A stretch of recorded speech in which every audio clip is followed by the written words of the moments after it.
اور چاند کی بھی ہم نے منزلیں مقرر کر دی، یہاں تک کہ گھٹتے گھٹتے کھجور کی پرانی شاخ کی طرح ہو جاتا ہے۔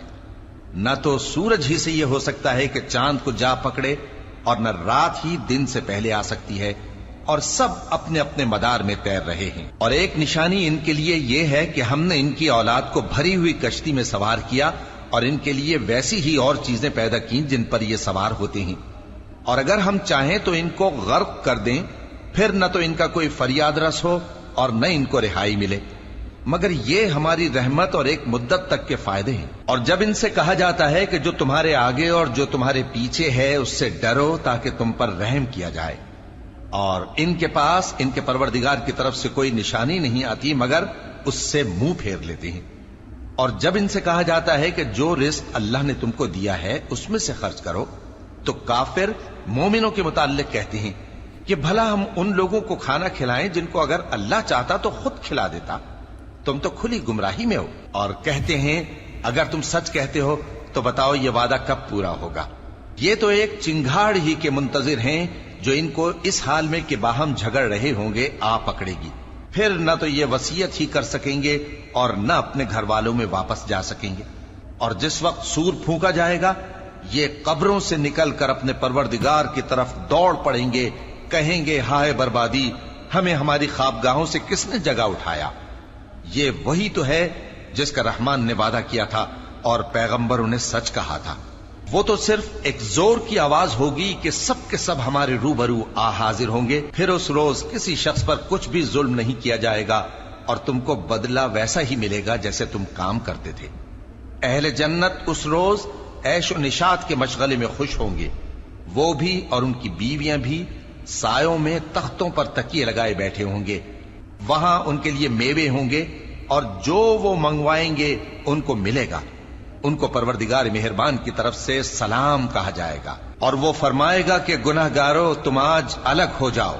اے آدم کی اولاد، کیا میں نے تم سے کہہ نہیں دیا تھا کہ شیطان کو نہ پوجنا، وہ تمہارا کھلا دشمن ہے، اور یہ کہ میری ہی عبادت کرنا یہی سیدھا رستہ ہے، اور اس نے تم میں سے بہت سی خلقت کو گمراہ کر دیا تھا، تو کیا تم سمجھتے نہیں تھے؟ یہی وہ جہنم ہے جس کے تمہیں دھمکی دی جاتی تھی، جو تم کفر کرتے رہے ہو اس کے بدلے آج اس میں داخل ہو جاؤ۔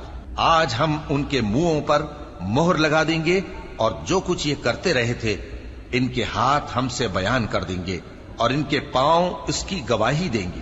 اور اگر ہم چاہیں تو ان کی آنکھوں کو مٹا کر اندھا کر دیں، پھر یہ رستے کو دوڑیں تو کہاں سے دیکھ سکیں گے؟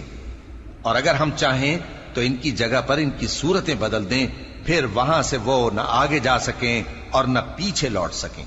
اور جس کو ہم بڑی عمر دیتے ہیں تو اسے تخلیق میں اوندھا دیتے ہیں، یعنی اسے بچپن کی کمزوری والی حالت کی طرف لوٹا دیتے ہیں۔ تو کیا یہ سمجھتے نہیں؟ اور ہم نے ان کو یعنی اپنے پیغمبر صلی اللہ علیہ وآلہ وسلم کو شعر گوئی نہیں سکھائی، اور نہ وہ ان کو شایع ہی ہے، یہ تو محض نصیحت ہے اور صاف صاف قرآن ہے، تاکہ اس شخص کو جو زندہ ہو خبردار کرے اور کافروں پر بات پوری ہو جائے۔ کیا انہوں نے نہیں دیکھا کہ جو چیزیں ہم نے اپنے ہاتھوں سے بنائیں ان میں سے ہم نے ان کے لیے مویشی پیدا کر دیے، اور یہ ان کے مالک ہیں، اور ان کو ان کے قابو میں کر دیا تو کوئی تو ان میں سے ان کی سواری ہے اور کسی کو یہ کھاتے ہیں، اور ان میں ان کے لیے اور فائدے اور پینے کی چیزیں ہیں، تو کیا یہ شکر نہیں کرتے؟ اور انہوں نے اللہ کے سوا اور معبود بنا لیے ہیں کہ شاید ان سے ان کو مدد پہنچے، مگر وہ ان کی مدد کی ہرگز طاقت نہیں رکھتے، اور وہ ان کی فوج بنا کر حاضر کیے جائیں گے تو ان کی باتیں تمہیں غمناک نہ کر دیں۔ یہ جو کچھ چھپاتے اور جو کچھ ظاہر کرتے ہیں ہمیں سب معلوم ہے۔ کیا انسان نے نہیں دیکھا کہ ہم نے اس کو نطفے سے پیدا کیا، پھر وہ تڑاک پڑاک جھگڑنے لگا اور ہمارے بارے میں مثالیں بیان کرنے لگا، اور اپنی پیدائش کو بھول گیا۔ کہنے لگا کہ جب ہڈیاں بوسیدہ ہو جائیں گی تو ان کو کون زندہ کرے گا؟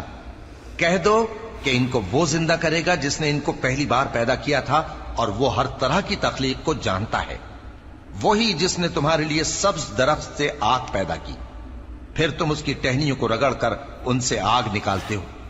بھلا جس نے آسمانوں اور زمین کو پیدا کیا، کیا وہ اس بات پر قادر نہیں کہ ان کو پھر ویسے ہی پیدا کر دے؟ کیوں نہیں؟ اور وہ تو سب کچھ پیدا کرنے والا کامل علم والا ہے. اس کی شان یہ ہے کہ جب وہ کسی چیز کا ارادہ کرتا ہے تو اس سے فرما دیتا ہے کہ ہو جا، تو وہ ہو جاتی ہے. وہ ذات پاک ہے جس کے ہاتھ میں ہر چیز کی حکومت ہے اور اسی کی طرف تم کو لوٹ کر جانا ہے. واو، سو کتنا لاجواب یہاں پہ بولا گیا ہے. اور اس سورہ میں اگر میں بات کروں تو یہ جو چیپٹر ہے قرآن کا، دس از 36th چیپٹر آف قرآن، اور اس میں 83 ورسز ہیں جتنا میں نے پڑھا ہے. اور اس سورہ میں بیسیکلی اسلام کے بلیفس کو بتایا گیا ہے، مگر آفٹر ڈیتھ. تو بیسیکلی اس میں ہمیں ان پنشمنٹس کے بارے میں بتایا گیا ہے جو پاسٹ جنریشن، جو نان بلیورس تھے اور پاسٹ جنریشنس کو ملی ہیں، اور جو کہ ایک وارننگ ہے پریزنٹ اینڈ فیوچر جنریشن کے لیے فوکس کرنے کے لیے. تو اس لیے یہ سورہ یاسین جو ہے یہ اسلام کے بلیفس کو کہیں نہ کہیں قائم رکھتا ہے. ساتھ ہی یہ سورہ ایمفسائز کرتا ہے کہ کس طریقے سے پروفٹ محمد جو ہیں وہ ایک ٹرو میسنجر ہیں اللہ کے، اور ان کے جتنے بھی لیسنز ہمیں سننے کو ملتے ہیں، جتنے بھی انہوں نے کام کرے ہیں، جو بھی ہمیں ان سے سیکھیں ملی ہیں، ڈفرینٹ فنڈامنٹلس آف اسلام کے، وہ کہیں نہ کہیں ٹیچنگس دیتے ہیں، لرننگس دیتے ہیں، اور ان سے ہمیں سیکھنا چاہیے. تو اسی لیے اس کا ایک اسٹرانگ فنڈامنٹل ہے. سورہ کو ایسا بھی کہا گیا ہے کہ یہ بلڈنگ آف اسٹرانگ فنڈامنٹلس ہے فار اسلام. آپ اس میں ڈیفینیٹلی اور کچھ ایڈ کر سکتے ہیں. مجھے جتنی نالج تھی میں نے آپ سب کے ساتھ شیئر کری ہے، بٹ بہت مزہ آیا. امید کرتی ہوں آپ کو بھی اتنا پسند آیا ہوگا. آپ سب کے کامنٹس پڑھنے کے لیے میں ویٹ کر رہی ہوں، جہاں پہ آپ سب اور اس کے بارے میں ڈیٹیل میں ڈسکس کریں گے، جو چیزیں مجھے نہیں بتاؤں گی. میں ملتی ہوں آپ سے اگلے ویڈیو میں. تب تک کے لیے جے ہند، نمستے، ست شری اکال. خوش رہیے، مسکراتے رہیے اور اپنا دھیان رکھیے. Bye bye.